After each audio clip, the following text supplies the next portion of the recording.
एकनाथ शिंदेंच्या ठाण्यात भाजपचा जनता दरबार होणार आहे। भाजपचा पुन्हा ठाणे शहरात जनता दरबार भरेल। वनमंत्री गणेश नाईक पुन्हा ठाण्यात जनता दरबार भरवतील। आधीच एकनाथ शिंदे आणि गणेश नाईक यांच्यात राजकीय सुप्त संघर्ष सुरू आहे। त्यातच गणेश नाईक ठाण्यात जाऊन जनता दरबार घेणार असल्याने दोन्ही नेत्यांमधील वाद आणखी वाढण्याची शक्यता आहे। उपमुख्यमंत्री एकनाथ शिंदे यांचा बालेकिल्ला असणाऱ्या कोपरीत येऊन गणेश नाईक यांनी त्यांना एक प्रकारे अप्रत्यक्ष आव्हान दिलं असल्याची चर्चा राजकीय वर्तुळात सुरू आहे। महत्त्वाचं म्हणजे आगामी ठाणे महापालिका निवडणुकीकरिता तयार राहा असा सल्ला गणेश नाईकांनी भाजप कार्यकर्त्यांना दिलाय।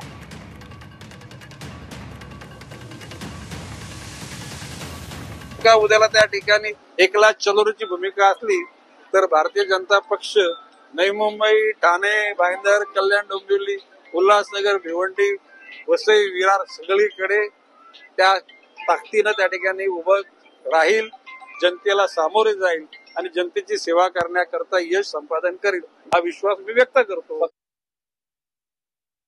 हे मंत्री सर्व म्हणून जर जनता दरबार घ्यायला लागले तर भलं कोणाचं होणार आहे? भलं जनतेच होईल ना।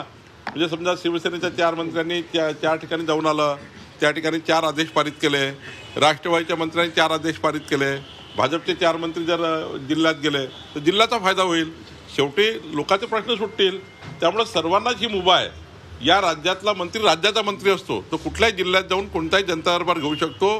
कुठल्याही जिल्ह्यात जाऊन आपल्या मंत्रिपदाचा जो कारभार दिला आहे, तसं मला महसूल मंत्री आहे, तर मी महसूल मंत्री म्हणून कुठल्याही राज्यामध्ये कुठल्याही जिल्ह्यात जाऊ शकतो। त्यामुळे कुणाला ना नाही आहे, कुणालाही कुठे जाता येईल।